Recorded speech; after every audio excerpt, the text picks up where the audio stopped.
All right, guys, what's going on? Welcome back to the Everything College Football Podcast. Today, me and Nick here, we're doing a preview and prediction for the Gasparilla Bowl going down Friday, December 19th at 2:30 p.m. from Tampa. NC State 5.5-point favorites. 58.5 stat total. And of course, a disclaimer of it being bowl season, constant opt outs and transfers. We can't guarantee this info will be accurate come kickoff, and predictions can certainly change. Anything started with that Memphis offense on the Wolfpack defense. For the Tigers, this is a team that's obviously going to be down their head coach, Ryan Silverfield, who was a phenomenal offensive coach, but the components are largely expected to be in place. Quarterback Brendan Lewis did some really good things this year for him. He really developed as a passer this year, 70% comp rate, 2,500 yards.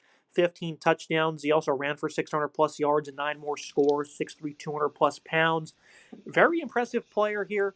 For the most part, though, over the back half of the year, they really struggled on offense. They really showcased established efficiency through the air, at least over the last two against ECU and Navy, against Tulane. He was really good at throwing the football, 85% comp rate. They blew a lead in that one to fall to the green wave. I think Lewis is a nice dual threat quarterback, though. He trailed against USF earlier on in the year by multiple scores, was able to lead them from behind. He's got nice receivers. Cortez Braham, 889 yards and 8 scores. Jamari Hawkins has nearly 600 yards on the season. Marcelo Busey is pretty impressive as a number 3. I think this is an offense that has great balance, though. Sutton Smith at running back, 669 in 7 scores. Greg DeRozas Jr., 563 in 7 scores. And, of course, Brendan Lewis has his stats. So this is a team that has nice balance. They have some very good talent as well.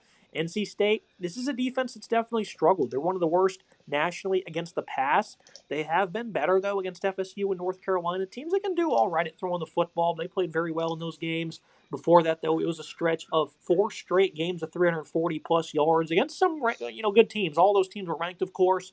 So I think here this is still going to be a tough challenge for them, and these defensive backs are going to have to hold up. In the secondary, guys like Devon Marshall, Brian Nelson, Jamel Johnson, if he's healthy and ready to go. And I think Marshall's had a phenomenal season at corner, so I think they can do well in this secondary.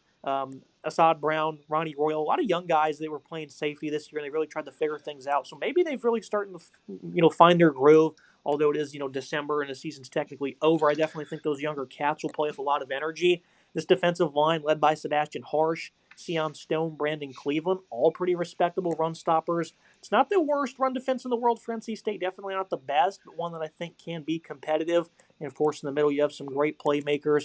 Caden Fordham, phenomenal player, 130 tackles, 8.5 tackles for loss. Kenny Soares Jr., another guy who's a beast, 68 tackles. I really like what they have in the middle of this defense, Nick, and even though the numbers aren't all that great, I think in this matchup they could do well enough to give their offense a chance to win it for them.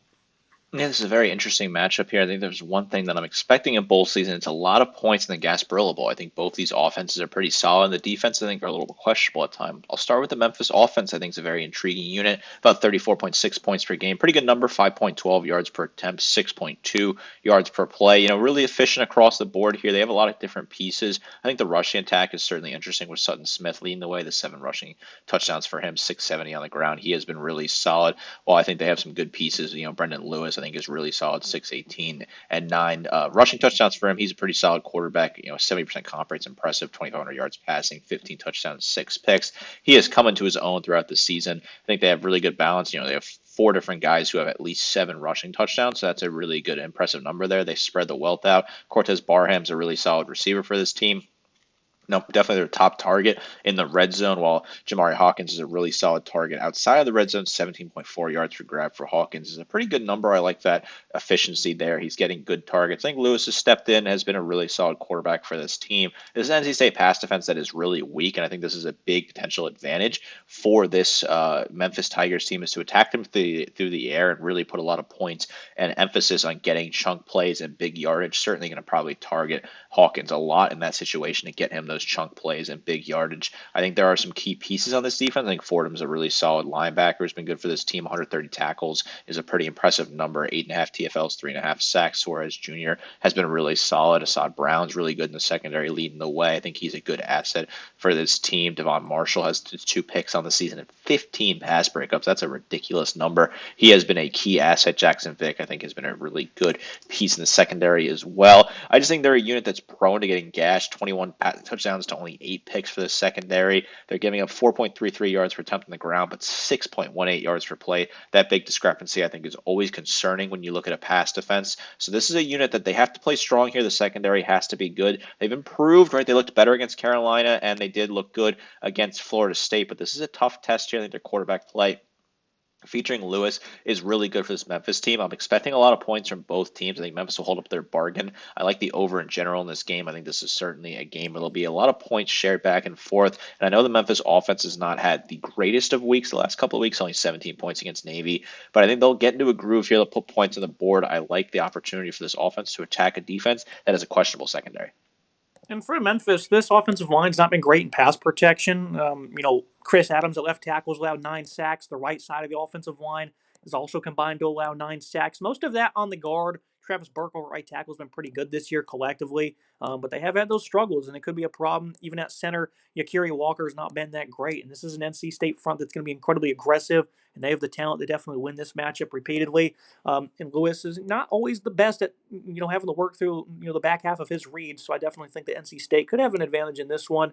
Moving to the other side of things, Wolfpack offense on that Tiger defense for NC State coming into the year. This was an offense I was a big fan of, and I thought they'd have a pretty good season. And for the most part, they did. Against the tougher opponents like Miami and Notre Dame, they didn't do well. Only 7 points each in those games. But everyone else, they looked good against. They outscored Virginia earlier on in the season. Beat the brakes off of Georgia Tech, dropped almost 50 on them, put up a boatload of yards. C.J. Bailey this year has been very impressive. He's a legitimate not really a dual threat quarterback. I'd say he's a legitimate pocket passer. 215 yards, 5 touchdowns rushing. He definitely has mobility in his game. 70% comp rate, 240 yards per game through the air with 23 touchdowns. Bailey's been tremendous. And this is a phenomenal receiving group. I think they're incredibly deep. 4 or 5 different guys can get involved and make an impact. Terrell Anderson ended up leading them in yards with 637. Justin Jolie, 468 yards and 7 scores. Noah Rogers, 400-plus yards.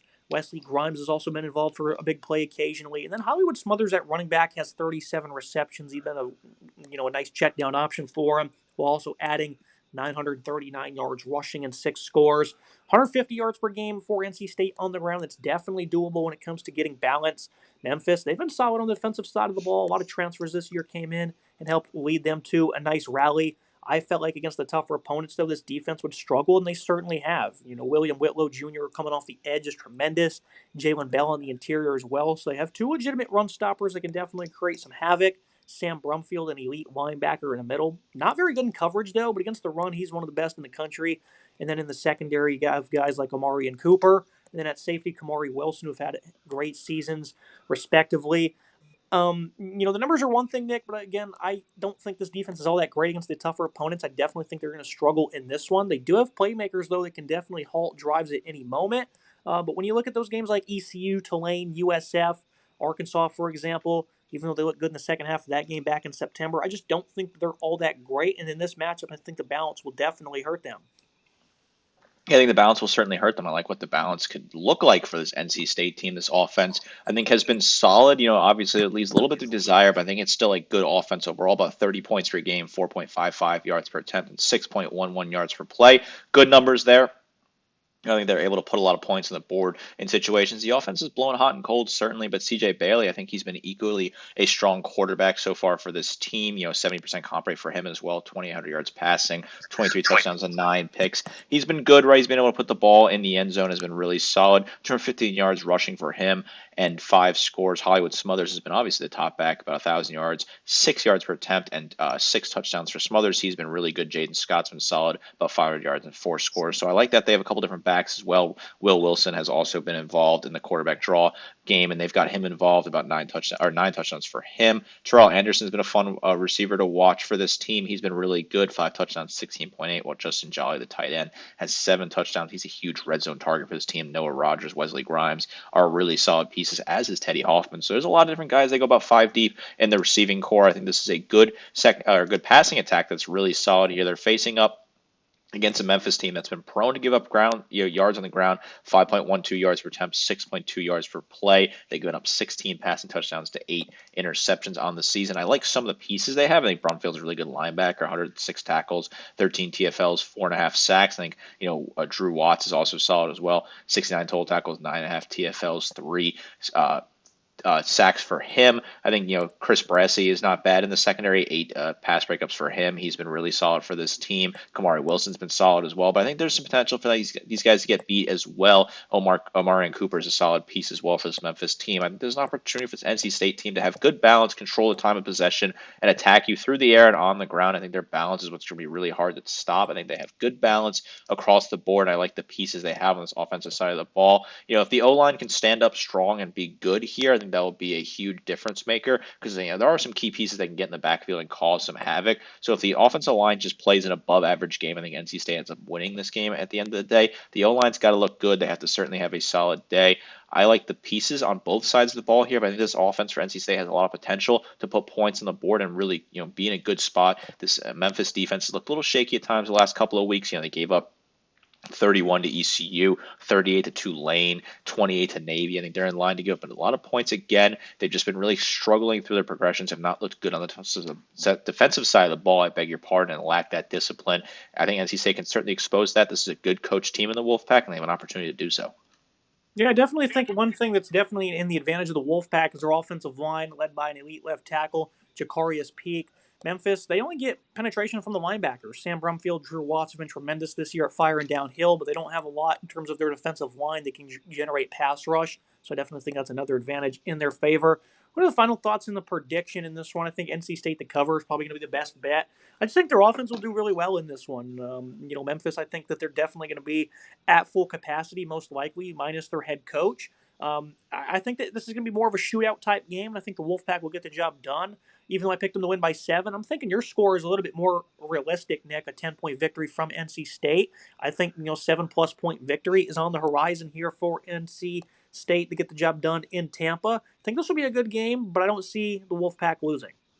Yeah, I'm liking a double-digit victory here for the Wolfpack. I said 10. I could see it being up closer to 14 to 15 points. I think this is a more talented team coming into this matchup here. I like the piece they have on offense, like the piece they have on defense. I think, Memphis not having their coach plays a factor in this as well. This is a really well-disciplined NC State team that's got good coaching here and fighting for a bowl victory. They've been in some shootout bowl games in the past couple of seasons, so I would not expect them to not be in one here. I like them to put a lot of points on the board. I think both these offenses are very capable. I like a back and forth affair, but I think NC State pulls away and put some key points on the board late in the game to get the job done. I like the Wolfpack by double digits here. I think this is a good opportunity for them to get a key bowl win down in Tampa. So for today's episode, make sure you like, comment, subscribe. See you next time.